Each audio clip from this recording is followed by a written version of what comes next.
ఈరోజు మనం తెలుసుకోబోయే అంశం, ఓ మనిషి వెళ్ళిపోతున్నది పాత సంవత్సరమా, వస్తున్నది క్రొత్త సంవత్సరమా?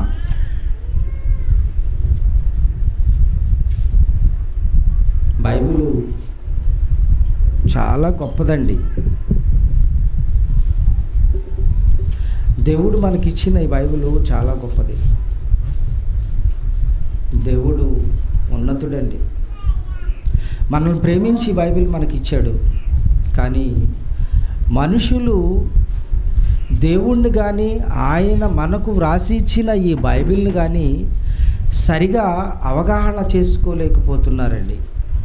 సరిగా అవగాహన చేసుకోలేకపోతున్నారు. అందుకనే అసలు దేవుణ్ణి ఎలా ఆరాధించాలో మనిషికి తెలియట్లేదండి. అందుకనే ఈ మనుషులు ఏమనుకుంటున్నారంటే, నేను దేవుడికి ఏదో పట్టుకెళితే దేవుడు సంతోషిస్తాడు, నేను ఏదో చేస్తే దేవుడు సంతోషిస్తాడు అని ఈ భ్రమలోనే ఉండిపోతున్నారండి. నేనేదో తీసుకెళ్ళాను దేవుడికి, నేనేదో ఇస్తున్నాను, అది డబ్బులు కానీ మరేదైనా కానివ్వండి, లేదంటే ఇంటి దగ్గర పండిన పంట కానీ, లేదంటే ఇంటి దగ్గర కాచిన కాయలు కానీ, పాదును పండిన కాయలు కానీ, ఏదోటి నా దేవునికి నేను ఇస్తే దేవుడు సంతోషిస్తాడు అనుకుంటూ, నేను ఇస్తున్నాను కదా దేవుడు సంతోషిస్తాడు అంటే, నేను ఇస్తున్నాను అంటే దేవుడికి ఇష్టమైనట్టుగా నేను చేస్తున్నాను, దేవుణ్ణి నేను ఆరాధిస్తున్నాను, దేవుణ్ణి నేను ప్రేమిస్తున్నాను. ఇదే ఆరాధన, ఇదే ప్రేమ, ఇదే దేవుణ్ణి ఫాలో అవ్వడం అని మనిషి ఎవరికి వాళ్ళు తృప్తి చెందుతున్నారండి. ఇదిగో నేను చేస్తున్నాను, ఇది భక్తే, ఇదే కరెక్టు అని మనుషులు అనుకుంటున్నారండి. కానీ ఆరాధించే విధానం అదండి కాదండి.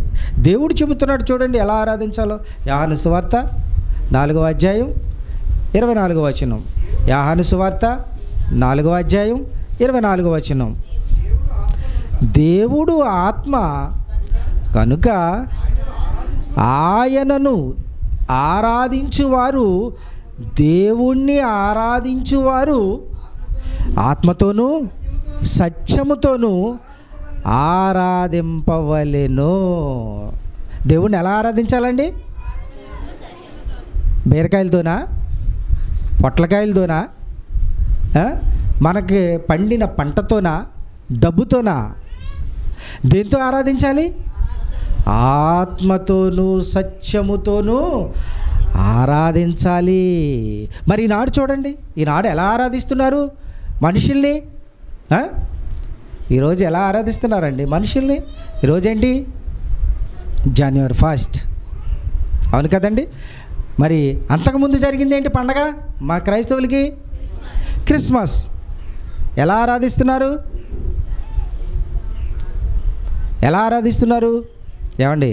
దేవుడేమో ఆత్మతోనూ సత్యముతోనూ ఆరాధించండి అని చెబితే,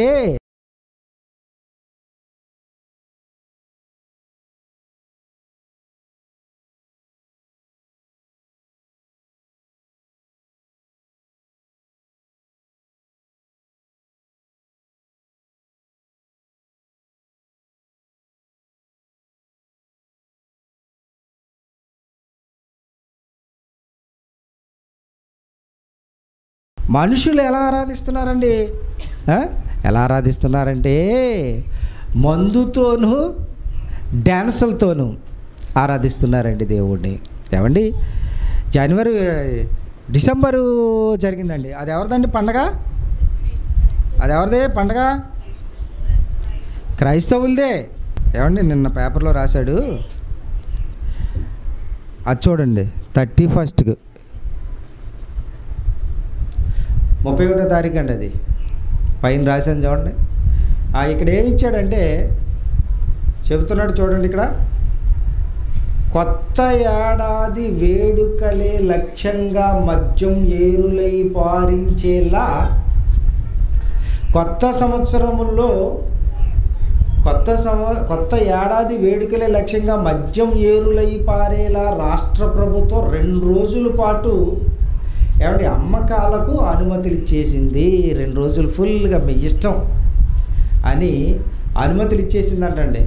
చూడండి ఇక్కడ రాశాడు, గత కొత్త సంవత్సర వేడుకల్లో 120 కోట్లు ఆదాయం సమకూరిందంటండి ప్రభుత్వానికి. ఎన్ని కోట్లండి?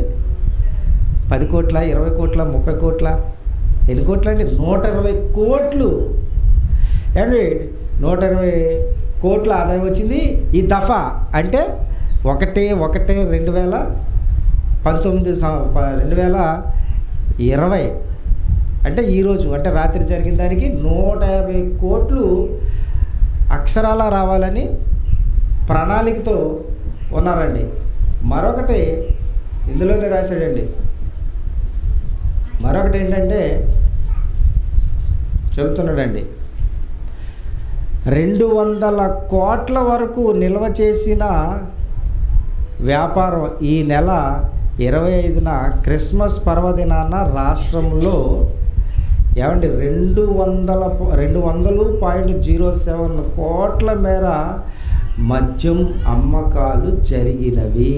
ఏమంటే 200 కోట్లకు పైగా 200 కోట్లకు పైగా క్రిస్మస్ రోజున జరిగినాయి అంటండి. మొన్న జరిగిన క్రిస్మస్ రోజున. హెడ్డింగ్ ఏం పెట్టాడు చూడండి, హెడ్డింగ్ చూడండి. ఇది హెడ్డింగ్ పూటుగా తాగించండి అంటే మందు పూటుగా తాగించేయండి అంటున్నారండి. ఏమండి వీళ్ళు ఏం చేస్తున్నారు? క్రిస్మస్ రోజున పూటుగా 200 కోట్లు తాగేసింది ఎవరండి? క్రిస్మస్ రోజున తాగింది ఎవరు? క్రైస్తవులే. చూసారండి, క్రిస్మస్ రోజున తాగేసి స్టేజీ ఎక్కేసి సాక్ష్యాలు చెప్పేసి డ్యాన్సులు వేసేసి ఏంటండి ఇది? అదే ఆరాధన? మరి దేవుడు ఎలా ఆరాధించమన్నాడు? ఆత్మతోనూ సత్యంతోనూ. మరి ఆత్మ ఉందా వాళ్ళ? ఆత్మతో ఆరాధిస్తున్నారా, మందుతో ఆరాధిస్తున్నారా? సత్యం అనగా వాక్యం. మరి వారిలో వాక్యం ఉందా? లేదు. ఏముంది వాళ్ళు? కళ ఉంది. ఏం కళది? ఏం కళ? డ్యాన్సు, నటన అనే కళ ఉంది. వాళ్ళు ఏం చేస్తున్నారు? మందుతోనూ డ్యాన్సుతోనూ ఆరాధిస్తున్నారు. చూసారండి ఎలా ఉందో? ఈరోజు జనవరి 31కు విపరీతమైన డ్యాన్సులు, విపరీతమైన కేకలు, విపరీతమైన మోటార్ సైకిల్ హార్న్స్, విపరీతమైన శబ్దాలు. రాత్రి పనియండి 12 దాటిన తర్వాత మీకు ఏమి ఇచ్చినాయి? విపరీతమైన శబ్దాలు. ఏంటిది? విపరీతమైన శబ్దాలు. అయితే దేవుణ్ణి ఆరాధించమని, దేవుడు ఆత్మతోనూ సత్యంతోనూ ఆరాధించమంటే వీళ్ళు ఎలా ఆరాధిస్తున్నారు? ఇలా ఆరాధిస్తున్నారు. అవును కదండి. ఈరోజు ఏమండి చర్చికి వెళ్తారు, రాత్రి అంతా ఏం చేస్తున్నారు? ముగ్గులు పెడుతున్నారు, తర్వాత 12 వరకు ఉంటున్నారు, ఆ తర్వాత చర్చికి వెళ్తున్నారు. చర్చిలో జరుగుతున్నది ఏంటి? ఆరాధన. ఈ ఆరాధనలో జరుగుతున్నది ఏంటి? ఏమండి ఈ ఆరాధనలో ఏం జరుగుతుంది అనుకున్నారు? 31st నాటు శుభ్రంగా తాగేస్తారు కొంతమంది, కొంతమంది ఇంటి దగ్గర ముగ్గులు పెడతారు. ఆ తదుపరి వీళ్ళు చేసేదేంటి? ఏంటండి? వెళ్ళి ఆడి తాగేసినోడైనా, ఇక్కడ శుభ్రంగా వంటలు చేసుకుని వెళ్ళినోళ్ళైనా ఏం చేస్తారు? దేవుడి దగ్గర మోకరిస్తారు బలిపీఠం దగ్గర. అవును కదండి. ఆ మళ్ళీ మోకరించి డబ్బులు వేస్తారు. ఇప్పుడు చెప్పండి, మీకు అర్థమైంది? మోకరించి డబ్బులేసి తీసుకునేది ఏంటి? వాగ్దానం. తీసుకునేది ఏంటండి? వాగ్దానం తీసుకుంటారు. అవును కదా. వాగ్దానం. ఈ వాగ్దానం ఎక్కడిది? ఈ వాగ్దానం ఎక్కడిది? ఎక్కడదంటే ఆయనకి తీసుకున్న వాడికి ఇచ్చింది ఎవరు? పాస్టర్ గారు. మరి పాస్టర్ గారికి ఎక్కడి నుంచి వచ్చింది? షాప్లో కొన్నారు. ఏం చేశారు? షాపులో కొన్నారు. మేము బైబిల్ కొంటాకే వెళ్ళామండి. వెళ్తే షాపులో ఈ బైబిల్ తీసుకున్న తర్వాత ఆయన అంటున్నాడు, ఏమండి వాగ్దానాలు కూడా వచ్చినాయండి, వాగ్దానాలు పెట్టాం, వాగ్దానాలు కూడా అమ్ముతున్నామండి, మీకు కావాలా అని అడుగుతాను. నేను పాస్టర్ గారిని ఐడెంటిఫై చేసి వాగ్దానాలు అమ్ముతున్నామండి, వాగ్దానాలు వచ్చినాయి తీసుకుంటారా, లేటెస్ట్గా వచ్చినాయి తీసుకుంటారా అన్నాడు. ఇదేంటి వాగ్దానాలు అమ్మడం ఏంటి? వాగ్దానాలు అమ్మడం ఏంటి, మనం కొనడం ఏంటి? వాగ్దానం అనేది ఏమండి, ఇతను వచ్చాడు, మోకరించాడు, తీసుకున్నాడు. తీసుకుంటే ఏమొస్తుంది? ఇప్పుడు ఫర్ ఎగ్జాంపుల్ కన్య గర్భవతి అయి కుమారుని కనును, లేదంటే నీ పిల్లలను నేను ఆకాశ నక్షత్రముల వలె నేను చేస్తాను అని అతను మోకరించి తీసుకున్నప్పుడు వచ్చిందనుకోండి, అప్పుడు చూసుకుంటాడు, అబ్బా నా బిడ్డల్ని దేవుడు ఆకాశ నక్షత్రముల వలె చేసేస్తాడంట, విసుగురేణువుల వలె చేసేస్తాడంట, ఆశీర్వదించేస్తాడంట, వృద్ధి చేసేస్తాడంట అని ఇతను తీసుకుని ఏం చేస్తాడో మురిసిపోతున్నాడు. అవునండి, ఇతను చూసుకుని మురిసిపోతున్నాడు. ఈ వాగ్దానం ఎవరిది? ఎవరిది? అతనిదా? తీసుకున్న అతనిదా? కాదండి. ఇది ఎవరిది మరి? ఒకనాడు దేవుడు అబ్రహాము గారి, మన పితరుడైన విశ్వాసులకు తండ్రి అయిన అబ్రహాము గారికి చేసిన వాగ్దానం అది. అది నీది కాదు, అది మంది కాదు, అది అబ్రహాము గారికి చేసిన వాగ్దానం. ఏమంటే అబ్రహాము గారికి దగ్గరికి దేవుడు వచ్చాడండి. దేవుడు అబ్రహాము గారితో చెబుతున్నాడు ఏమనంటే, నాయనా నిన్ను వృద్ధి చేస్తాను, నిన్ను వృద్ధి చేస్తాను, నిన్ను గొప్ప చేస్తాను అని అబ్రహాము గారితో దేవుడు చెబుతున్నప్పుడు అబ్రహాము గారు ఒక మాట అన్నాడండి, ఏం చేస్తే నాకు సుఖమేంటి నాయనా, నాకు పిల్లలు లేరు, ఆ దమస్కు ఎలియాజరే నాకు వారసుడు, ఆ దమస్కు ఎలియాజరే నాకు వారసుడు అవుతాడు అని దేవుడి దగ్గర వాపోయాడండి, బిడ్డలు లేరని. అప్పుడు అబ్రహాము గారితో దేవుడు చెప్పిన మాట, అబ్రహామా నేను నీకు సంతానాన్ని ఇస్తాను, అది ఎలాగో తెలుసా, ఒక్కసారి నక్షత్రాలను చూడు, నువ్వు లెక్క పెట్టు, అది నీ వల్ల కాదు, లెక్క పెట్టలేవు, అలాగూ నీ సంతానాన్ని వృద్ధి చేస్తాను నేను అని అప్పుడు అన్నాడండి. నిన్ను వృద్ధి చేస్తాను, నీ సంతానాన్ని వృద్ధి చేస్తానని. అది ఆనాడు అబ్రహాముకి ఇచ్చిన వాగ్దానం. ఈనాడు అది నీకు ఇచ్చింది కాదు. ఏ వాగ్దానమైనా సరేనండి, అలనాడు వాగ్దానం దేవుడు చెప్పాడు, నెరవేర్చేశాడు, అది నీది కాదు. అది నువ్వేం చేస్తున్నావు? అది నేనేం చేస్తున్నాను? పాస్టర్గా నేను ఉన్నాను అనుకోండి, నేనేం చేస్తున్నాను? కోటి దగ్గరికి వెళ్తున్నాను, కొంటున్నాను, ఇక్కడ చర్చిలో పెడుతున్నాను, టేబుల్ మీద పెడుతున్నాను, మీరు రండి, డబ్బులు వేయండి, తీసుకోండి అంటే వాగ్దానం కొంటే వచ్చేదా? దేవుడిచ్చేదా? వాగ్దానం కొంటే ఇచ్చేదా? దేవుడిచ్చేదా? కొంటే వచ్చేది కాదండి, అది దేవుడివ్వాలి, దేవుడిచ్చేది వాగ్దానం. ఇప్పటికైనా తెలుసుకోండి, వింటున్న క్రైస్తవులారా, ఇప్పటికైనా తెలుసుకోండి, అది మీది కాదు, దేవుడు వ్రాశాడు. మనకిచ్చి ఇస్తానన్న వాగ్దానం ఏంటి? మనకి చేసిన వాగ్దానం ఏంటి?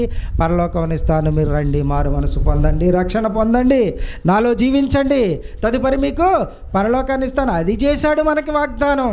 అది చెప్పకుండా అబ్రహాముకి ఇచ్చిన వాగ్దానాన్ని, ఇర్మియా గారికి ఇచ్చిన వాగ్దానాన్ని, మన పితరులకు ఇచ్చిన వాగ్దానాన్ని కొండమేంటి? మనం కొనుక్కోవడం ఏంటి? ఏమండి, చాలా విచిత్రం అండి. దేవునికి వ్యతిరేకం అండి ఇది, దేవునికి వ్యతిరేకం ఇది. ఏమండి, అలనాడు కూడా వాగ్దానాన్ని కొనడానికి ఒక ఆయన చూశాడండి. అలనాడు కూడా ఇప్పుడు మనం ఎలా అయితే వాగ్దానాన్ని కొంటున్నామో డబ్బులు ఇచ్చుకుని, అలనాడు మన పితరుల కాలంలో కూడా ఒక ఆయన వాగ్దానాన్ని కొనడానికి చూశాడండి. కొండానికి చూసినప్పుడు ఏం జరిగిందో చూడండి. అదే ఈనాడు జరుగుతుంది, జాగ్రత్త. ఏం జరిగిందో చూడండి. అపోస్తల కార్యములు 8వ అధ్యాయం. అపోస్తల కార్యములు 8వ అధ్యాయం 17వ వచనం చూడండి. ఏమండి సమరయ పట్టణానికి ఏమండి అప్పుడు సంఘానికి విపరీతమైన హింస కలిగిందండి. సంఘాన్ని చెడగొట్టేసింది సాతాను.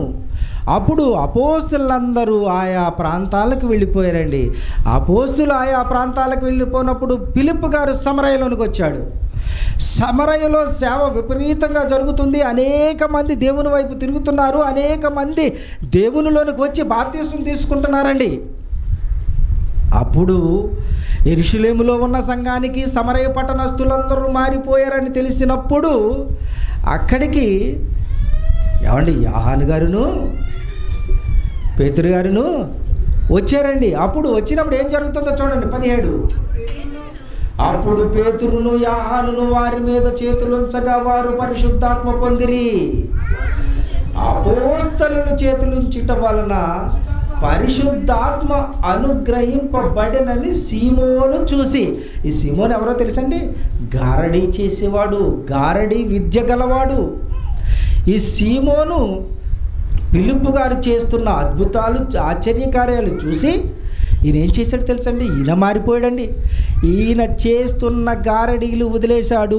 ఈయన చదువుతున్న మంత్ర విద్య పుస్తకాలను అవతల పాడేశాడండి. మారిపోయాడు మనిషి. మారిపోయి అమ్మో యేసే రక్షకుడు, యేసు వలనే మనం పరలోక రాజ్యానికి వెళ్ళగలం అని మారిపోయి ఏమంటే ఈరోజు తీసుకున్నారు చూసారా బాప్తిసం? వారి వలనే అన్నీ వదిలేసి నాకు ప్రభువు కావాలని వచ్చేసి ఏమండి బాప్తిసం తీసుకున్నాడండి. బాప్తిసం తీసుకున్న తర్వాత ఏం జరిగిందో చూడండి. అప్పుడు ఈయన చూశాడు ఈ ఆశ్చర్య అద్భుత కార్యాలు జరగడం. చూడండి, వారి ఎదుట ఈ సీమోను వారి ఎదుట యోహాను గారి ఎదుట పరిశుద్ధులైన వారి ఎదుట డబ్బులెట్టి వాగ్దానాన్ని ఇమ్మని కోరుతున్నాడు. అదేంటి? నేనెవరి మీదైతే చేతులుంచుతాను అతను పరిశుద్ధాత్మను పొందుకోవాలి. ఈ అధికారము, ఈ వాగ్దానం అంటే అలనాడు అపోస్తలులకు ఇచ్చిన వాగ్దానం, పరిశుద్ధాత్మ వాగ్దానం. పరిశుద్ధాత్మ అపోస్తలులు ఎవరి మీద అయితే చేతులుంచుతారో వారే పరిశుద్ధాత్మను పొందాలి. ఇది దేవుడిచ్చిన వరం, ఇది దేవుడు అపోస్తలులకు ఇచ్చిన వాగ్దానం. ఆ వాగ్దానం నాకు కావాలని ఈ ఫిలిప్పు గారు డబ్బు పెట్టాడండి. డబ్బులు పెట్టి కొనాలని చూస్తున్నాడు వాగ్దానం. ఈరోజు సక్సెస్లో వాగ్దానాల్ని ఎలా డబ్బులు పెట్టి కొంటున్నారో అలాగే అలనాడు గారడీ సీమోను కూడా డబ్బులు పెట్టి కొనడానికి చూశాడు. డబ్బులు పెట్టాడు. యోహాను గారి దగ్గర, పేతురు గారి దగ్గర డబ్బులు పెట్టాడు. ఇదిగో నేను డబ్బులు ఇస్తున్నాను, నాకు వాగ్దానం ఇవ్వండి అని. అప్పుడు ఏం జరిగిందో చూడండి. అందుకు పేతురు గారు ఏమంటున్నాడు చూడండి. నీవు డబ్బులు ఇచ్చి దేవుని వరం, దేవుని వాగ్దానం నీవు సంపాదించుకొందునని నీవు అనుకుంటున్నావా? ఎంత మూర్ఖుడవయ్యా! నీ డబ్బు నీతో నశిస్తుంది. నీ హృదయం దేవుని ఎదుట సరి అయినది కాదు. ఇన్నాళ్ళ నుంచి నీవు చర్చికి వెళుతున్నా, ఇన్నాళ్ళ నుంచి నీవు బైబిల్ పట్టుకొని బోధిస్తున్నా, వాగ్దానాలు నువ్వు కొంటున్నావు. అనేక మందిని నీ దగ్గరికి వచ్చిన వారిని నువ్వు కొనమని చెబుతున్నావు. దేవుని ఎదుట నీ మనసు సరి అయినది కాదు. కనుక ఈ కార్యమందు దేవునిలో నీకు పాలు పంపులు లేవు. అసలు నీదిలో పరిశుద్ధాత్మ దేవుడే ఉండడు. కాబట్టి ఈ నీ చెడుతనము, ఈ వాగ్దానం అమ్ముతున్నావే, ఈ వాగ్దానం కొంటున్నావే, ఈ వాగ్దానం నువ్వు ద్రవ్యం పెట్టి కొనాలని చూస్తున్నావే, ఇది చెడుతనం, దేవునికి వ్యతిరేకమైనది. ఈ చెడుతనం మానేయి. ఇకనైనా బుద్ధి తెచ్చుకోండి. మానేయండి. మారు మనసు పొందు అంటే నీకు మారు మనసు లేదు. మారు మనసు పొందు, ప్రభువును వేడుకో అయ్యా, వాగ్దానం కొట్టం కాదు అన్నాడండి. ఏమండి, ఇది చెబుతున్నది నేనా దేవుడా? వాగ్దానాలు కొనకూడదని, వాగ్దానాలు అమ్మకూడదని, వాగ్దానాలు మనం కొని తెచ్చుకోకూడదని, ఇది మనకే అని అనుకోకూడదని, ఇది భ్రష్టత్వము పట్టిన వాళ్ళు, దేవుని పరిశుద్ధాత్మ దేవుడు లోపల లేని వారు చేస్తున్న కార్యక్రమాన్ని చెబుతున్నది ఎవరు? దేవుడే. మరి ఈరోజు ఏంటండి ఇలా జరుగుతుంది? ఈరోజు ఏంటంటే వాగ్దానాల గురించి ఇంత కార్యక్రమం జరుగుతుంది. లక్షలు కోట్లలో వాగ్దానాలు అమ్ముడైపోతున్నాయి. అది నీది కాదు తల్లి, అది నీకు కాదు.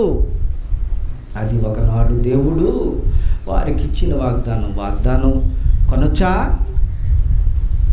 దేవుడు ఏం చెప్పాడు? పేతురు గారు ఏం చెప్పాడండి? భ్రష్టత్వము నీలో ఉన్నది, అందుకే నువ్వు అమ్ముతున్నావు, అందుకే నువ్వు కొంటున్నావు, అందుకనే ఇది నాకే అని నీవు అనుకుంటున్నావు. ఈరోజు ఏమండి, స్త్రీలు పురుషులు అందరూ వెళ్ళి తీసేసుకుంటున్నారు. అది మనకి కాదండి. అలనాడు మన పితరులకి ఇచ్చిన వాగ్దానాలు అవన్నీ బైబిల్లో ఉన్నవే. ఈనాడు దీని సందర్భంగా జనవరి 1 సందర్భంగా ఎందుకంటే రాశి ఫలాలు ఎలా అయితే మారుతున్నాయో అంటారో జ్యోతిష్కులు, వీళ్ళు కూడా ఇక సంవత్సరం వెళ్ళిపోయింది కదా, సంవత్సరం వచ్చేసింది కదా, అందుకని నీ జాతకం మారిపోతుంది. నీ జాతకం చిలకలాగా ఒకటి తీసుకుని డబ్బులు ఎట్టుకుని పట్టుకుపో అంటున్నారండి. ఏంటిది? భ్రష్టత్వం పట్టిన వారు చేసే కార్యక్రమాలండి ఇవన్నీ. చూశారు కదా, వాగ్దానం కొనేవాడు బ్రతికి ఎలా అయిపోయిందో చూశారు కదండి, ఎలా అయిపోయిందో చూశారు కదండి. ఈనాడు జనవరి 1 వచ్చింది అని మనం ఒక సంబరం పడిపోతున్నాం. వెళ్ళిపోతుంది అని సంబరం పడిపోతున్నాం. ఎవరి తెల్లవారులు ముగ్గులు పెట్టేస్తున్నారండి. వీళ్ళు ముగ్గులు పెట్టేసి ఏం చేస్తున్నారు? ముగ్గులు పెట్టేసి నూతన సంవత్సరాన్ని ముగ్గులు పెట్టేసి, పాత సంవత్సరాన్ని ముగ్గులు పెట్టేసి గుడ్ బై చెప్పేస్తున్నారు. కొత్త సంవత్సరాన్ని ముగ్గు పెట్టేసి ఆహ్వానించేస్తున్నారు. ఏమంటే అంతే కదా. మన పాఠం ఏంటండి? ఓ మనిషి వెళ్ళిపోతున్నది పాత సంవత్సరమా, వస్తున్నది కొత్త సంవత్సరం. అంటే నువ్వు ముగ్గు పెట్టేసి పొమ్మంటే పోయేదా సంవత్సరం? నువ్వు ముగ్గు పెట్టేసేసి వెల్కమ్ పలికేస్తే వచ్చేసిదండి సంవత్సరం. అసలు ఈ కాలం ఎలా ఏర్పడుతుందో చూడండి. దేవుడు చెబుతున్నాడు కాలం ఏర్పడుతుంది. ఆదికాండము 1వ అధ్యాయము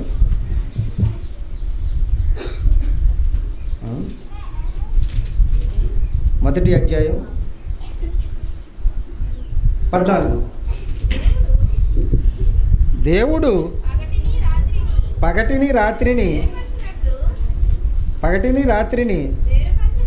వేరుపరిచినట్లు ఆకాశ విశాలమందు, చూడండి, ఆకాశ విశాలమందు జ్యోతులు కలుగునుగా కానీ అవి సూచనలను, కాలములను, దిన సంవత్సరములను సూచించుటకై ఉండునుగా కానీ భూమి మీద వెలిగించుటకు అవి ఆకాశ విశాలమందు జ్యోతులై ఉండుగా కానీ పలికెను. ఆ ప్రకారం ఆయను ఆ దేవుడు ఆ 2 గొప్ప జ్యోతులను, అంటే సూర్యుని చంద్రుణ్ణి, ఆ 2 గొప్ప జ్యోతులను, అనగా పగటిని ఏలుటకు పెద్ద జ్యోతిని, రాత్రిని ఏలుటకు చిన్న జ్యోతిని నక్షత్రములను చేసెను. భూమి మీద వెలుగిచ్చుటకును, పగటిని రాత్రిని ఏలుటకును, వెలుగును చీకటిని వేరుపరచుటకును దేవుడు ఆకాశ విశాలమందు వాటిని నుంచెను. అది మంచిదని దేవుడు చూసెను. అస్తమయమును ఉదయమును కలుగగా 4వ దినమాయెను. 4వ దినాన్ని సూర్య చంద్ర నక్షత్రాలను దేవుడు చేశాడు. ఎందుకు చేశాడు అంటున్నాడు? ముందుగా మనం చదవం. అది దినములను, సూచనలను, కాలములను, అంటే కాలం అంటే దినాలు, నెలలు, సంవత్సరాలు రావడానికి దేవుడు సూర్యచంద్ర నక్షత్రాలను పెట్టాడు. అంటే భూమి తాను చుట్టూ తాను తిరుగుతూ సూర్యుని చుట్టూ తిరుగుతుంది. ఈ రెండు కలిపి గ్రహాల చుట్టూ తిరుగుతాయి. అప్పుడే మనకు రోజులు వస్తాయి, దినాలు వస్తాయి, సంవత్సరాలు వస్తాయి, గడియలు వస్తాయి, గంటలు వస్తాయి, నిమిషాలు వస్తాయి, సెకండ్స్ వస్తాయి. అప్పుడేనండి వస్తాయి. అంతేగాని నీవు ముగ్గు పెట్టి రమ్మన్నంత మాత్రాన రావు. నువ్వు ముగ్గు పెట్టి పొమ్మన్నంత మాత్రాన పోవు. ఓ మనిషి, మన పాఠం ఏంటండి? ఓ మనిషి వెళ్ళిపోతున్నది పాత సంవత్సరమా, వస్తున్నది కొత్త సంవత్సరమా? అసలు ఇవి ఎందుకు వస్తున్నాయి? సూర్యుడు ఎందుకు వస్తున్నాడు? సూర్యుడు ఎందుకు వెళ్ళిపోతున్నాడు? నువ్వు రావద్దన్నా వస్తాయి. అవి ఎందుకు వస్తున్నాయి? అవి ఎందుకు వస్తున్నాయి అది తెలుసుకోవాలి. ఎందుకు నిర్మించాడు దేవుడు? కాలాల్ని, అంటే రోజుల్ని, దినాల్ని, సంవత్సరాల్ని రప్పించడానికి దేవుడు పెట్టాడు. అవునా? దేవుడు పెట్టాడు. అంతేగాని నువ్వు రమ్మంటే వచ్చేవి కావవి. అసలు దేవుడు వాటిని ఎందుకు పెట్టాడో మనం తెలుసుకోకుండా ఒక సంవత్సరాన్ని రమ్మంటున్నాం, ఒక సంవత్సరాన్ని పొమ్మంటున్నాం. అసలు దేవుడు వాటిని ఎందుకు పెట్టాడో చూడండి. ప్రసంగి గ్రంథము 1:4 చూడండి.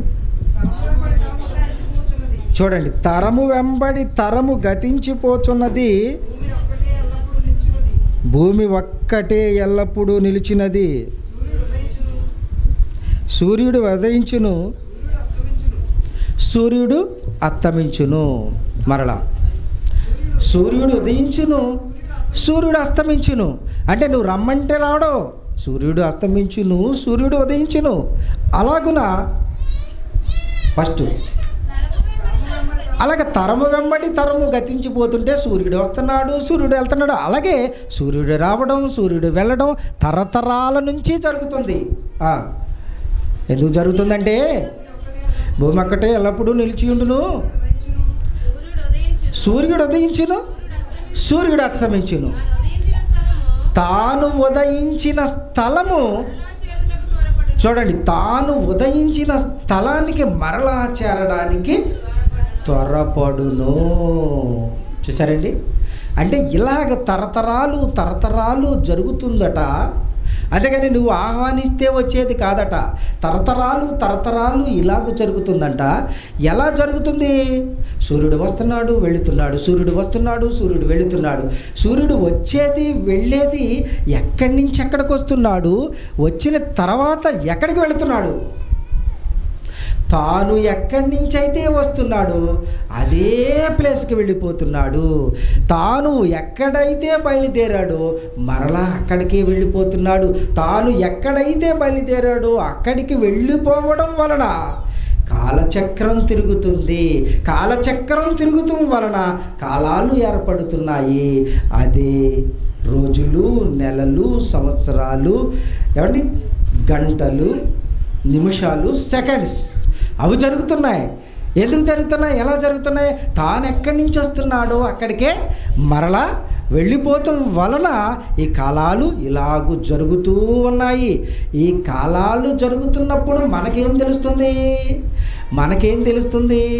అంటే నేను ఎక్కడి నుంచి వస్తున్నానో అక్కడికే వెళ్ళిపోవాలి, నేను ఎక్కడి నుంచి వస్తున్నానో అక్కడికే వెళ్ళిపోవడానికి నేను ట్రై చేస్తున్నాను, నేను ఎక్కడి నుంచి వస్తున్నానో అక్కడికే వెళ్ళిపోతున్నప్పుడు కాలం వస్తుంది, ఆ కాలం కూడా తరిగిపోతుంది. ఆ కాలంలో నీవు వెళ్ళిపోవాలి. నేను వచ్చి వెళుతున్నానంటే కాలం వస్తుంది, నేను వచ్చి వెళుతున్నానంటే కాలం వస్తుంది. ఆ కాలం ఎందుకు వస్తుందంటే ఆ కాలంలో నీవు వెళ్ళిపోయే కాలం వస్తుంది, గుర్తుంచుకో అని దేవుడు చెబుతున్నాడండి. అంటే మనం ఎక్కడి నుంచి వచ్చాం, మనం ఎక్కడికి వెళ్ళిపోవాలని సూర్యుడు మనకు తెలియపరుస్తున్నాడు. ఈ దినాలు మనకు తెలియపరుస్తున్నాయి అంటే మనం ఎక్కడి నుంచి వచ్చాం చూడండి. కీర్తన గ్రంథం 90వ అధ్యాయం, కీర్తన గ్రంథం 90వ అధ్యాయం 1వ వచనం.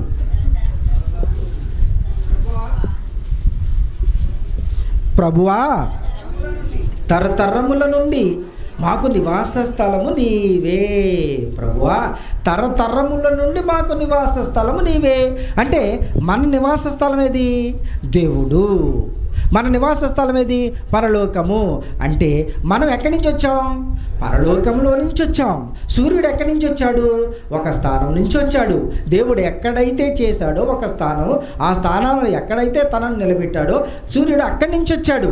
సూర్యుడు ఎక్కడి నుంచి అయితే వచ్చాడో మరలా అక్కడికే వెళ్ళిపోతున్నాడు. అలాగే మనం కూడా ఎక్కడి నుంచి అయితే వచ్చామో మరలా తిరిగి అక్కడికే వెళ్ళిపోవాలి అని సూర్యుడు మనకు చెబుతున్నాడండి. అంటే తాను ఎక్కడి నుంచి వచ్చాడో అక్కడికి వెళ్ళిపోతున్నప్పుడు ఈ కాలాలు జరుగుతున్నాయి. ఈ కాలాలలో మనం వెళ్ళిపోవాలి. ఈ కాలాలలో మనం వెళ్ళిపోవాలి. అంటే కాలాలలో మనం వెళ్ళిపోవాలని గుర్తించక స్త్రీలు పురుషులు ఏం చేస్తున్నారు? ఏం చేస్తున్నారు? గుడ్ బై కాలం, గుడ్ బై కాలం 2018 గుడ్ బై, 2018 గుడ్ బై అని గుడ్ బై చెప్పేస్తున్నారు జెంట్స్. అయితే స్త్రీలు ఏం చేస్తున్నారు? ముగ్గులతో గుడ్ బై చెప్పేస్తున్నారు. అంటే నువ్వు చెప్పే గుడ్ బై దేనికి చెబుతున్నావు? కాలానికి. ఆ కాలంలో ఏముంది? నీ ఆయుష్ ఉంది. అంటే నీవు చెప్పేది దేనికి చెబుతున్నావు గుడ్ బై? దేనికి చెబుతున్నావు నువ్వు గుడ్ బై? నీ ఆయుష్కా? అంటే నీ ఆయుష్కా? నీకు తరిగిపోతున్న నీ ఆయుష్కి చెబుతున్నావా? ఎంత మాయకులండి మనుషులు. నీ ఆయుష్కి చెబుతున్నావా నువ్వు? అంటే నీ పోయే కాలం దగ్గర వచ్చిందని దానికి నీ చావుని నీవే సాగనంపేస్తున్నావా? నీ చావుని నీవే కొని తెచ్చుకుంటున్నావా? అంటే నువ్వు పంపేస్తున్నది నీ ఆయుష్ కాలాన్ని. నువ్వు సాగనంపుతున్నది ఎవరినో తెలుసా? నీ ఆయుష్ కాలాన్ని. నువ్వు పంపేసుకుంటున్నావు. నీ ఆయుష్ కాలానికి నువ్వు గుడ్ బై చెబుతున్నావు. ఓ మనిషి, వెళ్ళిపోతున్నది పాత సంవత్సరమా నీ ఆయుషా? ఏది వెళ్ళిపోతున్నది? ఏదండి? పాత సంవత్సరం వెళ్ళిపోతుందా? నీ ఆయుష్ వెళ్ళిపోతుందా?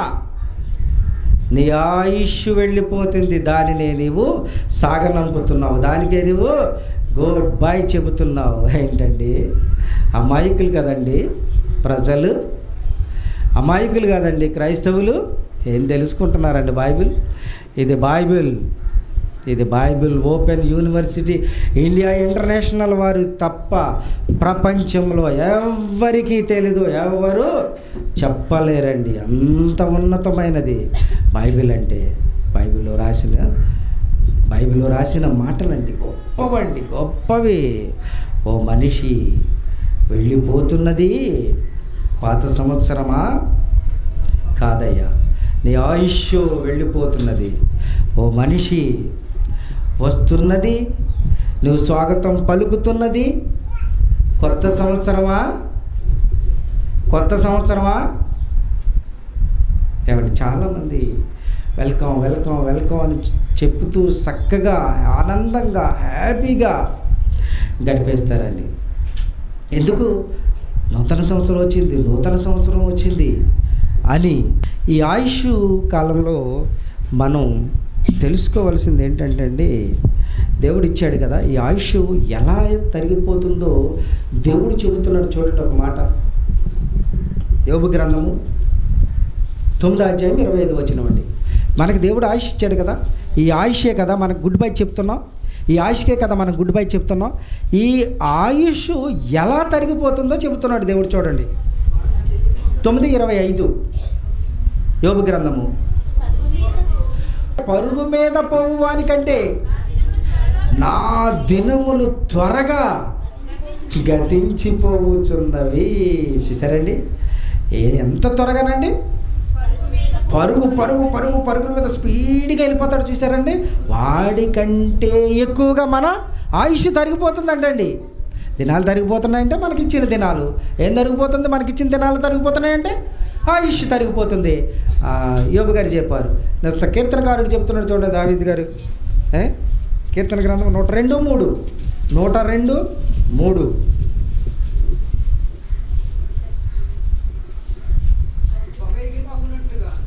పొగ ఎగిరిపోవునట్లుగా నా దినములు తరిగిపోవుచున్నవి. మరలా పొగ ఎగిరిపోవునట్లుగా నా దినములు తరిగిపోవచ్చున్నవి.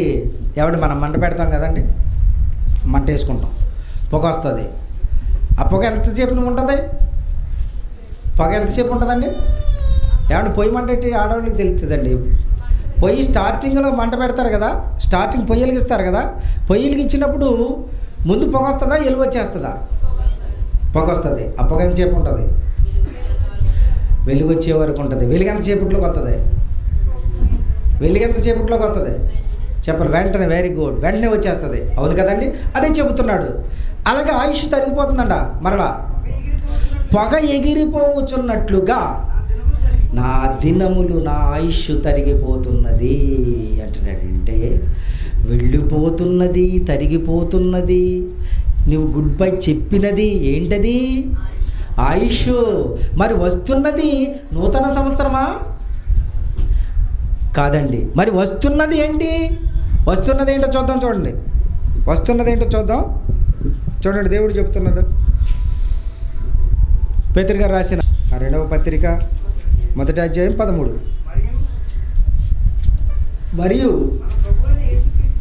మన ప్రభు అయిన యేసుక్రీస్తు నాకు సూచించిన ప్రకారం నా గుడారము త్వరగా విడిచిపెట్టవలసి వచ్చెనని ఎరిగి, నేను ఈ గుడారంలో ఉన్నంత కాలము ఈ సంగతులను జ్ఞాపకము చేసి మిమ్ములను రేపుట న్యాయమని ఎంచుకొనుచున్నాను. మరలా మరియు మన ప్రభు అయిన యేసుక్రీస్తు నాకు సూచించిన ప్రకారము నా గుడారమును త్వరగా విడిచిపెట్టవలసి వచ్చెనని ఎరిగి, నేను ఈ గుడారములో ఉన్నంత కాలము ఈ సంగతులను జ్ఞాపకము చేసి మిమ్మును రేపుట న్యాయమని ఎంచుకొనుచున్నాను.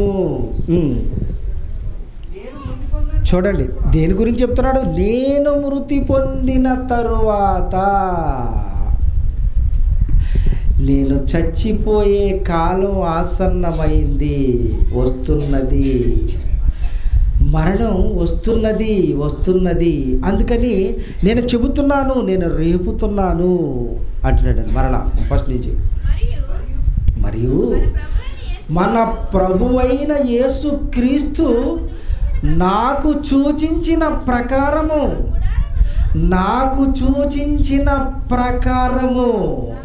ఏం చూపించాడు? నాకు చూపించిన ప్రకారము.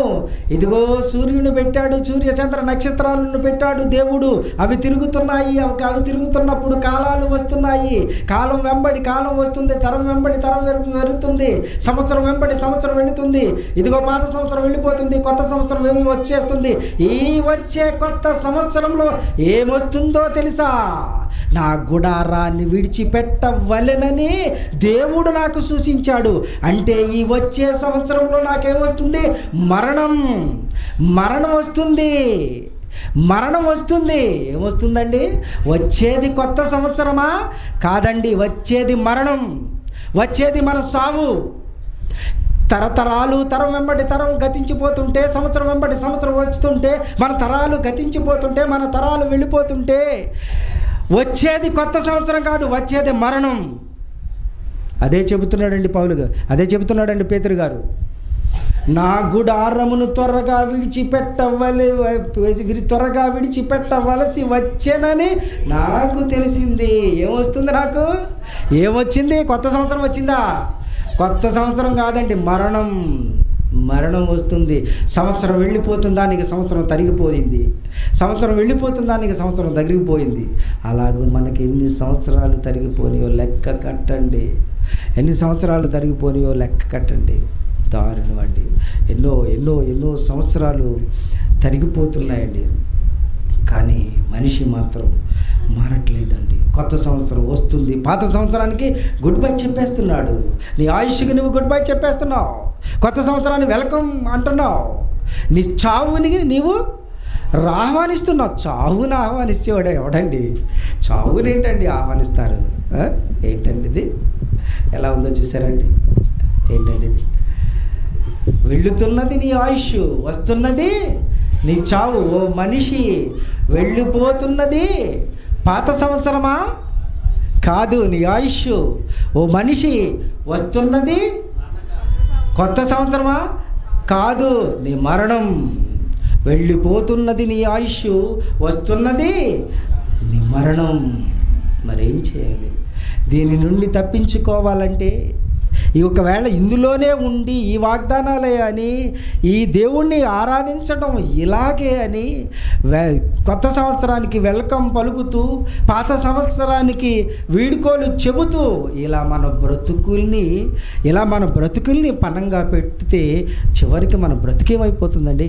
ఇలాగే తినడం, త్రాగడం. లోకాన్ని ఎప్పుడు మనం చూడకూడదండి. ఇవన్నీ లోకస్తులు చేసేయండి, క్రైస్తవులు చేసేవి కాదు. దేవుని దగ్గరికి వచ్చిన వాళ్ళు చేసేవి కాదండి. మనం తెలియక మన ఆయుష్కి గుడ్ బై చెప్పేస్తున్నాం, తెలియక మనం మా చావుని ఆహ్వానిస్తున్నామండి. అంటే ఇలాగే ప్రతి సంవత్సరము పాత సంవత్సరానికి వీడుకోలు చెబుతూ, కొత్త సంవత్సరాన్ని రమ్మని ఇలాగే తాగుతూ తింటూ మన జీవితాన్ని గడిపేస్తే ఏదో ఒక నాటికి మనం చనిపోవాలి. ఏదో ఒకనాటికి ఈ కాలంలో సూర్యుడు వస్తున్నాడు, వెళుతున్నాడు, కాలాలు వస్తున్నాయి. ఈ కాలంలో ఏదో ఒక రోజున మనం చనిపోవలసిన పరిస్థితి ఉంది నాయనా అని దేవుడు గుర్తు చేశాడు కదండి సూర్యుని బట్టి. అటువంటప్పుడు మనం ఎంత అలర్ట్గా ఉండాలి, మనం జాగ్రత్త పడాలి. మరి దీని నుండి తప్పించుకొనక వెల్కమ్ పలుకుతూ, వీడుకోలు చెబుతూ, ఇలాగే తింటూ తాగుతూ, ఇదే బ్రతుకు, ఇదే దేవుణ్ణి ఆరాధించుట అని మనం ఉంటే మన బ్రతుకులు ఏమైపోతాయండి? చచ్చిన తర్వాత నిత్యాగ్ని దండనకు వెళ్ళిపోక తప్పదండి. వెళ్ళిపోక తప్పదు. ఎవరైనా సరే అండి ప్రపంచంలో ఇలాగే బ్రతుకులను కొనసాగించుకుంటే ఖచ్చితంగా ఏదో రోజున చస్తాడు. చచ్చిన వెంటనే అగ్నిగుండానికి ఆహుతైపోతారండి. మరి అగ్నిగుండం నుంచి తప్పించుకోవాలంటే ఏం చేయాలి మనం? చూడండి, దేవుడు చెబుతున్నాడు చివరిగా.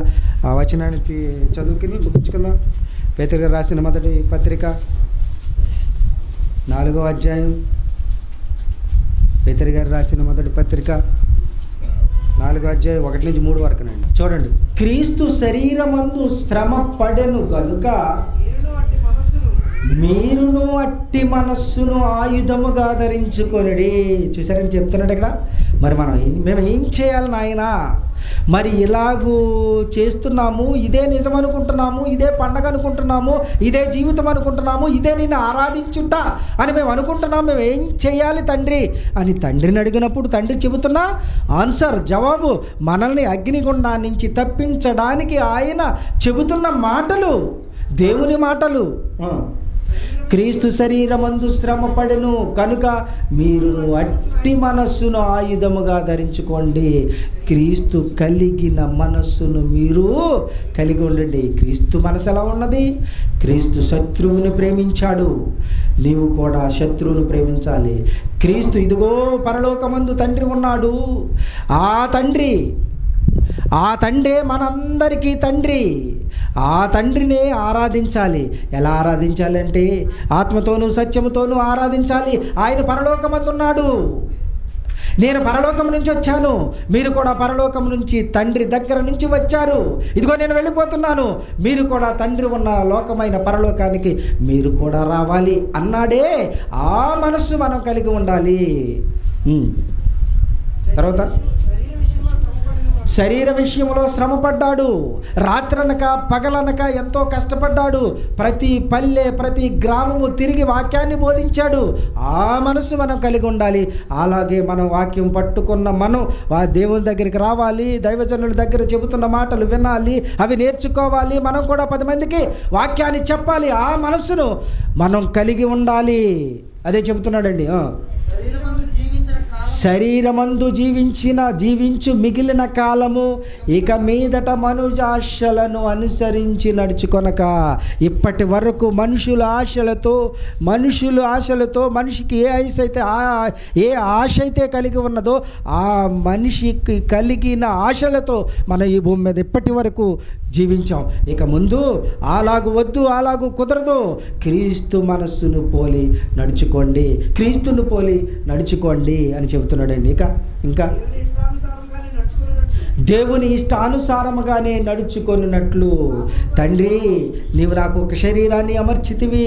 ఇదిగో తండ్రి, నేను ఈ శరీరంలోకి ఎందుకు వచ్చానో తెలుసా? నీవు నన్ను ఏ పని నిమిత్తమైతే పంపి ఉన్నావో ఆ పని నేను ఈ భూమి మీద చేయడానికి వచ్చి ఉన్నాను అని ప్రభు ఎలా అయితే చెప్పాడో మనం కూడా, తండ్రి నీ దగ్గర ఉన్న నన్ను ఈ భూమి మీదకి నీవు ఈ ఆయుష్తో పంపావే, ఈ ఆయుష్ కాలంలో నీవు నాకు ఇచ్చిన పనిని నేను ఈ భూమి మీద చేయడానికి వచ్చాను తండ్రి అని నీవు ప్రభువు కలిగిన మనస్సు కలిగి దేవునికి ఆరాధన చేయాలి. దేవునితో నీవు చెప్పాలి, దేవుని కొరకు బ్రతకాలి. అదే చెబుతున్నాడు. నెక్స్ట్, దేవుని ఇష్టానుసారముగానే నడుచుకొనున్నట్లు పాపముతో జోలికి ఇక నేమీ లేక ఉండుము. క్రీస్తు అయితే పాపము జోలికి వెళ్ళలేదండి. క్రీస్తు అయితే పాపము జోలికి వెళ్ళలేదు. అలాగనే మనము కూడా పాపము జోలికి వెళ్ళకూడదు. ఇక ముందు ఇప్పటివరకు ఏదో జరిగిపోయింది. ఇక మనము పాపము జోలికి వెళ్ళకూడదు. నాలో పాపమున్నదని ఎవడు నిరూపించగలడు? నాలో పాపమున్నదని ఎవడు నిరూపించగలడు అన్న క్రీస్తు అన్న మాట మనలో ప్రతి ఒక్కరూ అనాలి. అలాగు నీ మీద అపనింద ఏది పడనివ్వకూడదు. చూపు ఎందా, మాట ఎందా, క్రియ ఎందా, చేతల ఎందా, నడక ఎందా, దేని యందు, ఒకవేళ కట్టుబొట్టు ఎందా, దేని యందు కూడా నీలో పాపం ఉందని ఎవ్వడు నిన్ను ఏలెత్తి చూపించకూడదు. అది ప్రభు మనస్సు. నీవు ఆ మనస్సును కలిగి ఉండాలి.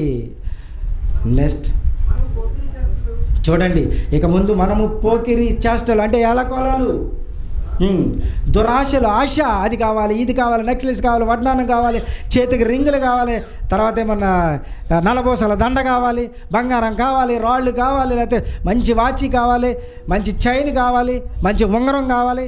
ఇవి ఉండకూడదు. ఇంకా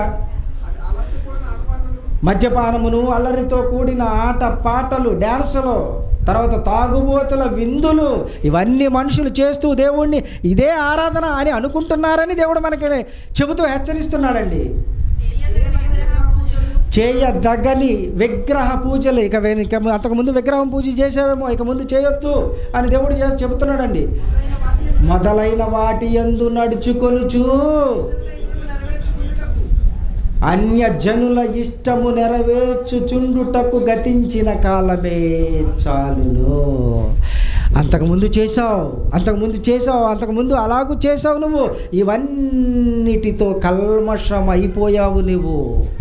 అపవిత్రుడు అయిపోయావు, అపవిత్రురాలు అయిపోయావు. కనుక నువ్వేం చేయాలో తెలుసా? ఇప్పుడు దేవునిలోనికి వచ్చావు. ఇప్పుడు దేవునిలోనికి వచ్చిన నువ్వేం చేయాలో తెలుసా? క్రీస్తుని పోలి నడుచుకోవాలి. ఏమీ పాపమును వంటకుండా పవిత్రుడుగా నువ్వు ఇక ముందు బ్రతకాలి. అందుకే నిన్ను ఈ సంవత్సరంలోనికి, నూతన సంవత్సరంలోనికి అడిగి పెట్టించాడు. లేకపోతే నీకు దక్కదు ఈ సంవత్సరం. నిన్ను చంపేద్దుడు దేవుడు దీర్ఘశాంతుడండి. ఎందుకు ఈ సంవత్సరం మనకిచ్చాడు? ఎందుకు ఈ సంవత్సరం ఇచ్చాడో తెలుసా? ఈ సంవత్సరమైన నా కుమారుడు మారు మనసు పొందుతాడు, నా దగ్గరికి వస్తాడు, బాప్తిస్మం తీసుకుంటాడు, క్రీస్తును పోలి నడుచుకుంటాడు. ఇక ముందైనా నా కుమార్తె, ఈ సంవత్సరంలోనైనా నా కుమార్తె నా కొరకు బ్రతుకుతుంది అని దేవుడు మనకి ఆయుష్ ఇచ్చాడండి. ఇప్పుడు మనం ఏం చేయాలి? మన ముందున్న కార్యం ఏంటి? మనం చేయవలసిన పనేంటి? క్రీస్తును పోలి నడుచుకోవాలి. అంటే మనం నోటి యందు కానీ, క్రియ యందు కానీ, చూపు యందు కానీ ఏ పాపము లేకుండా పవిత్రులుగా బ్రతకాలి. క్రీస్తు వలె. క్రీస్తు అనేక గ్రామాలు తిరిగి, అనేక ప్రాంతాలు తిరిగి వాక్యాన్ని ఎలా అయితే ప్రకటించాడో అలాగునే మనము కూడా ప్రకటించాలి. అది క్రీస్తు మనస్సు. అలా ప్రకటించి, తండ్రి నీవు నాకు ఇచ్చిన పనిని సంపూర్ణంగా నేను నెరవేర్చాను. తండ్రి ఇదిగో నేను నీ దగ్గరే ఉన్నాను, అంతకుముందు ఈ భూమి మీదకి రాకముందు నీ దగ్గర ఉన్నాను, ఇదిగో తండ్రి నేను వచ్చేస్తున్నాను అని తండ్రికి ఎలా అయితే చెప్పగలిగాడో పవిత్రగా ఉన్న క్రీస్తు, అలాగునే దేవుడు మనకిచ్చిన ఈ పనులు సంపూర్ణంగా నెరవేర్చి క్షేమముగా తండ్రితో చెప్పాలి. తండ్రి ఇదిగో నాయన నా వాయిస్ అయిపోయింది, ఇదిగో తండ్రి నా గుడారాన్ని విడిచిపెట్టవలసిన సమయం ఆసన్నమైంది, నా చావు దగ్గరికి వచ్చింది అని పేతురు గారిలాగా మనం అనగలగాలి అని తనువులు చాలించిన తర్వాత దేవుడు, నా కుమారుడా రా, లోకము పుట్టినది మొదలుకొని ఇప్పటి వరకు నీ కొరకు ఉంచబడిన పరలోక రాజ్యాన్ని స్వతంత్రించుకో అని దేవుని దగ్గర నుండి ఆహ్వానం అండి మనకి. అప్పుడు మనం తలువులు చాలించిన తర్వాత వెళ్ళిపోతాం దేవుడి దగ్గరికి. అక్కడ నిత్యానందము, హ్యాపీ, దినదినము క్షణ క్షణము దేవుని ముఖం చూసుకుంటూ ఆనందముతో పొంగిపోతామండి మనం. ఆ బ్రతుకు మనకు కావాలి. ఆ బ్రతుకు కావాలంటే ఏం చేయాలి? క్రీస్తుని పోలి నడుచుకోవాలి. ప్రతి క్షణము క్రీస్తుని గుర్తు తెచ్చుకుంటూ క్రీస్తు వలె, క్రీస్తులా మనం బ్రతుకుతూ ఆ పరలోక రాజ్యాన్ని స్వతంత్రించుకోవాలని కోరుకుంటూ ఎంతో వాక్యాన్ని ముగిస్తున్నానండి. కనుమూయక ముందే తెలుసుకో నిజాన్ని, ఈ భూమిపై ఎందరో పుట్టారు, ప్రతి పుట్టిన రోజు చావుకు దగ్గరవుతారు. ఈ భూమిపై ఎందరో పుట్టారు, ప్రతి పుట్టిన రోజు చావుకు దగ్గరవుతారు.